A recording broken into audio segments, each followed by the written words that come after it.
Tan Sri Pengerusi, terima kasih. Peluang untuk saya membahaskan peringkat jawatankuasa Kementerian Kesihatan. Saya merujuk kepada butiran 05,000 kesihatan pergigian. Kes spesifik yang saya nak bawa ialah berkaitan dengan perkhidmatan rawatan pergigian di klinik pergigian di Putrajaya, Precinct 9 saja.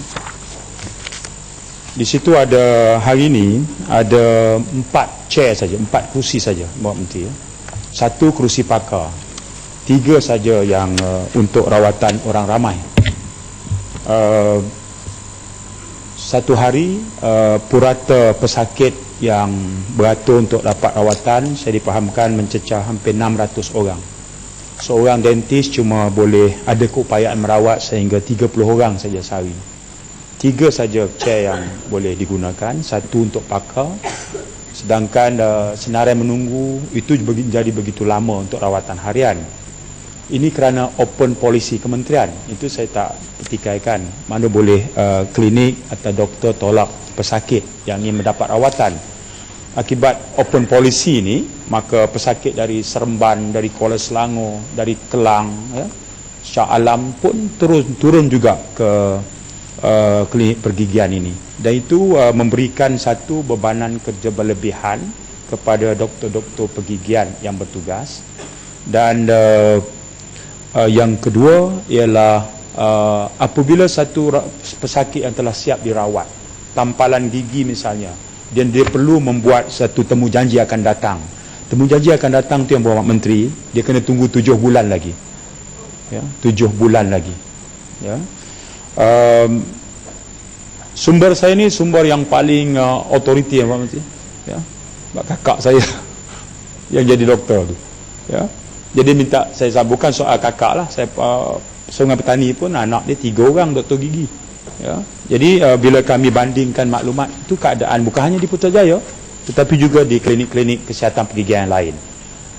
Selain daripada tekanan kepada beban tugas berlebihan, tentu saja bila saya baca pula kepada apakah rungutan atau komplain yang diterima oleh Kementerian Kesihatan yang menyentuh tentang kelalaian doktor-doktor yang bertugas, ya, antara puncanya adalah kerana beban tugas yang begitu berat dan berlarut yang membebankan, dan akibatnya dia compromise kualiti kerja. Kita tak mahu itu berlaku. Keadaan di Putrajaya itu yang Menteri menjadi tambah buruk kerana di Precinct 18 saya hospital ataupun pusat kesihatan yang dijadualkan siap 2010 sampai sekarang 2012 masih terbengkalai, tak disiapkan. Kalau di situ nanti siap dan ditempatkan klinik rawatan pergigian, tentulah ianya boleh membantu mengurangkan kesesakan yang berlebihan, ya. Butiran 00902 yang berhormat Menteri ialah kemudahan kuartus bandar ni. Saya masih ingat waktu mula-mula berucap sebagai ahli parlimen pada tahun 2008, yang berhormat Menteri juga saya juga membangkitkan benda yang sama, iaitu di dekat kuartus kesihatan yang dirasmikan oleh Datuk Chua Soe Lek waktu itu dia Menteri Kesihatan. Lokasinya dekat dengan Taman Melati.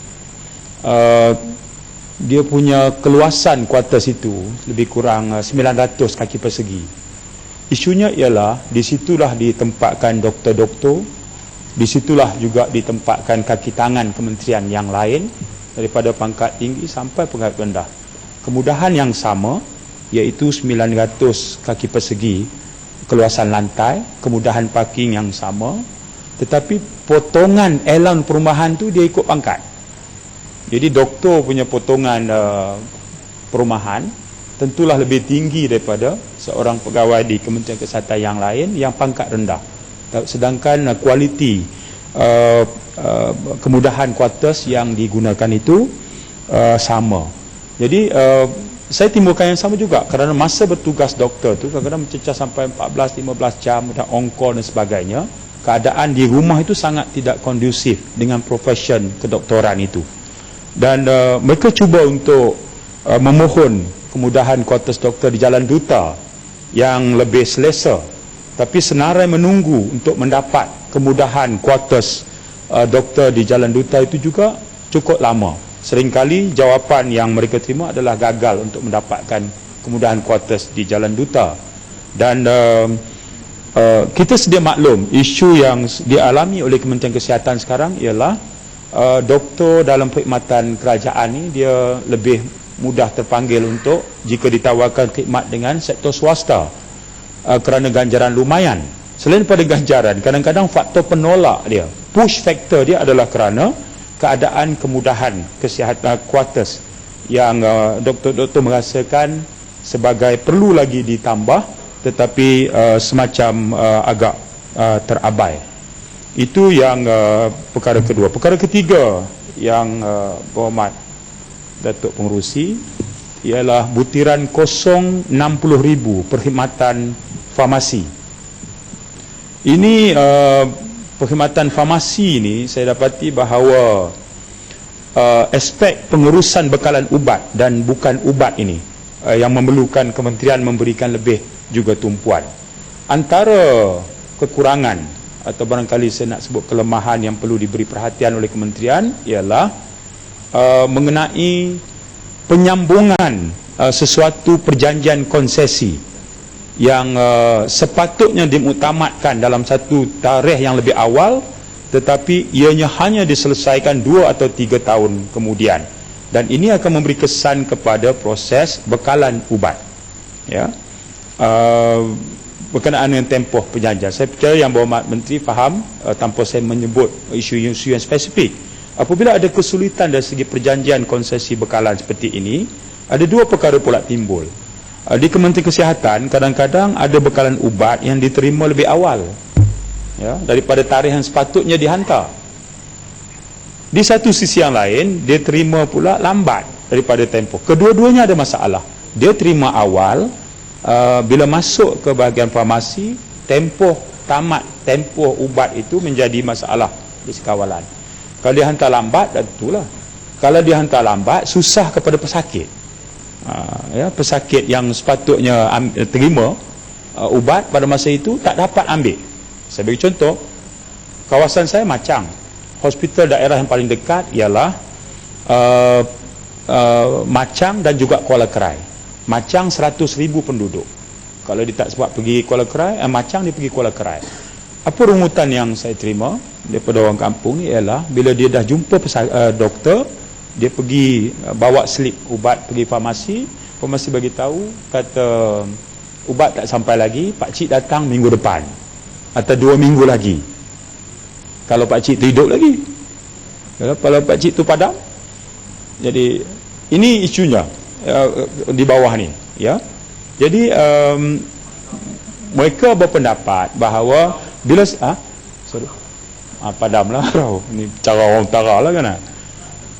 Jadi yang kita nak sebut adalah bila saya teliti aduan ini dan saya teliti kepada proses yang berlaku dalam perkhidmatan farmasi itu, ianya barangkali kerana 2 punca ini, dan punca ini juga iaitu kelemahan dari segi penyambungan perjanjian konsesi pembekal dengan kementerian. Dan kalau itu ada masalah, kadang-kadang bekalan ubat sampai awal, kadang-kadang sampai lambat, dan kalau sampai lambat maka berlakulah kes yang saya nyatakan tadi, ya, berlakulah yang saya katakan tadi. Ini saya mohon untuk Yang Berhormat Menteri memberikan sedikit reaksi. Dan akhirnya Yang Berhormat Pengerusi, akhirnya ialah saya juga pernah bangkitkan 4 tahun dulu waktu mula-mula berucap di sini dalam tajuk yang sama. Tapi di hujung penggal parlimen ini juga saya dapati bahawa tidak banyak perubahan. Yang saya maksudkan ialah bagaimana Dewan Bedah atau Bilik Bedah yang tidak mengikut spesifikasi kementerian sesuai untuk dinamakan Bilik Bedah. Ya, dia ada spesifikasi dia. Ya, soal lantainya, ketinggian, keluasannya dan sebagainya. Ini kebanyakan berlaku di hospital-hospital daerah.